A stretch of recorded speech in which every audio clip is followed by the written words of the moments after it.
why he decided to shift from Singapore to Sweden. The advantage of Sweden over Singapore, so because of all these reasons, and that explains why my friend want to move over. If you want to pursue happiness, you can consider going other countries like Sweden.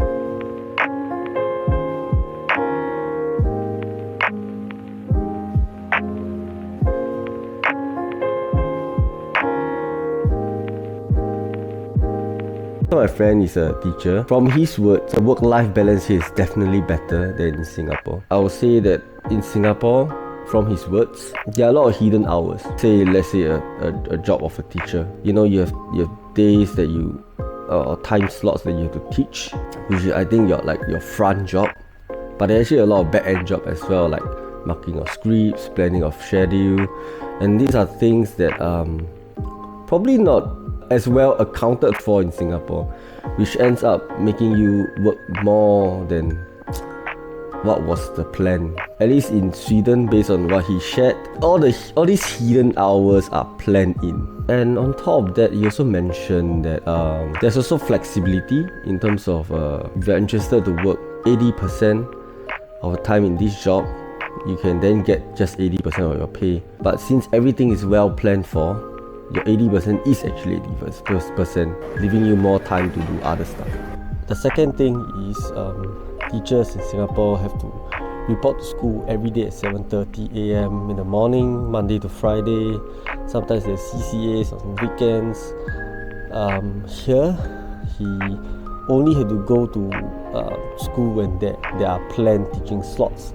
For example, if he were to teach at 2 p.m, he can reach at like 1 p.m. just to set up. Unlike Singapore, regardless of whether you only have school you only have to teach at 2 p.m, you have to be there at 7:30 a.m.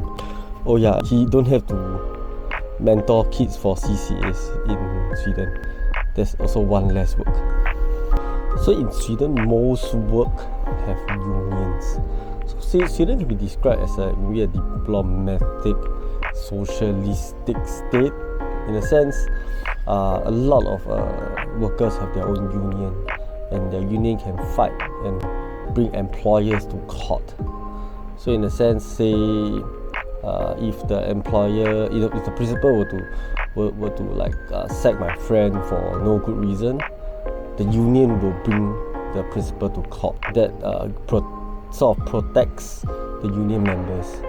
So in my friend's case, all the teachers they sign up for the union. Sweden is definitely much more diverse in terms of population. Okay, so they have their Swedes. I mean, there's also Middle Eastern that are already living there for long There's also Chinese that live there for very long already. There's a huge bunch of people, a lot of Germans, a lot of other Scandinavians. So it's very, very mixed. Like in the metro, it actually looks a bit like what I see in New York. It's very, very mixed. The good thing about Sweden is also there's the royal palace. There's all these old buildings. There's heritage to it, so there's something romantic about it. There's also natural sceneries. If you like scenery, you can always hop onto a different island. There's so many islands that you can explore. You can go and pick mushrooms, which is what my friend has been doing with his Swedish friends. So yeah, there are a lot of things you can do. As compared to Singapore, I think it's quite limited in terms of things you can do, but you can actually go to Malaysia or Thailand or Bali or Indonesia or something if you want to go out. In terms of public infrastructure, I think the transport in Sweden is good. Public transport in Sweden is good. You can actually, so there's different mode of transport. There are trains, there are metro, there's also express train. So there are multiple modes of transport, and I think to get around, most things are quite close together. So it's 30 minutes, 45 minutes. It's a bit like Singapore if you want to live in Sweden. Public transport here in Sweden is actually very punctual. Even though this current trip, some of my buses came late, which is something I never seen before 10 years ago. Oh, did I mention that your kids don't have to pay for education all the way until university? Yeah, it's all covered in Sweden. And healthcare wise, if I'm not wrong, it's also all covered. and for that reason they are paying a lot of tax. In a sense, the rich-poor gap in Sweden will not be as great, because overall all this money is used to run the healthcare system and the education system, and all those will also benefit those that aren't able to pay for it. So because of all these reasons, you can actually see that there's a much better work-life balance, much better lifestyle here there in Sweden, and that explains why my friend want to move over. Okay, now let's talk about the downside. So in Sweden, definitely earning less than Singapore. Singapore dollar is getting stronger. 10 years ago when I was in Sweden, it was $1 to 5 kroners.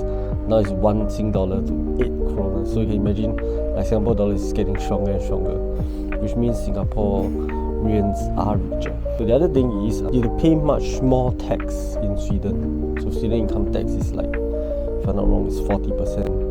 I'll put the exact figure here. So my friend nicely put it that if you are thinking of dollar and cents, it wouldn't make sense to leave Singapore, because Singapore you actually earn more. If you want to pursue happiness, in a sense like more work-life balance, less stress in the environment, you can consider going other countries like Sweden. And of course, the other stuff that I didn't talk about is property prices in Sweden is definitely cheaper than Singapore, because Singapore is such a dense city.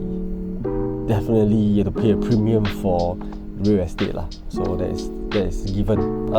In Sweden, you have to cook. You want to save money, you have to cook most of your meal, because you just go out and eat a very, very simple meal like a kebab is around at least 17 Sing dollars. So you have to cook in Sweden.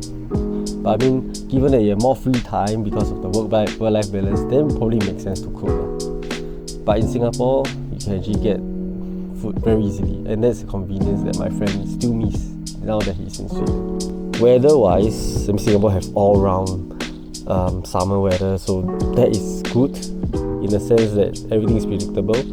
Sweden have very, very, very long winter. There's something you have to anticipate if you want to try living in Sweden. So like because of that, there's also a change in the daytime hours. So like in Sweden, from say late October to like April, it will be winter period, and the daytime, when during the shortest day of the year, can be as short as just 4 hours of daylight, 10 a.m. to 2 p.m. So most of the time you spend in darkness. That's something you have to get used to if you want to live in Sweden. Singapore, all year round, sunny weather, a lot of rain, but still largely predictable. So in a sense, you don't have that stress. Security wise, I would say definitely Singapore is better, but Sweden is also not too bad. Like I don't feel unsafe even I go out at night. There are areas that you shouldn't go to, and not saying it's because of refugee situation, but I heard recently there are more and more gang activities in the outskirts of Sweden lah. So that's something you need to watch out also. Singapore, if there's gang, the police were all over it lah. So very different. Those are generally the points of comparing Sweden and Singapore lah. So I mean, if you're interested, do check it out, and you decide on your own. I myself hope that in the future I can come here to KI to do a maybe HMTP or like a clinician kind of fellowship thing, because KI has a very strong nuclear medicine. But I mean, end of the day, I still feel that it's easier to be a citizen of your own country lah than a foreigner. There's definitely some difficulty there, because no matter what, how egalitarian, how equal the society is, they will still favor their citizen. That is the truth. If there's any question you want to ask me regarding like Sweden or Singapore or lifestyle or whatever that's more in depth that I've not covered, please let me know, because I might have missed out stuff that my friend shared with me. So you do drop in the comments, and I will get back to you, or maybe make a video. The vlogs.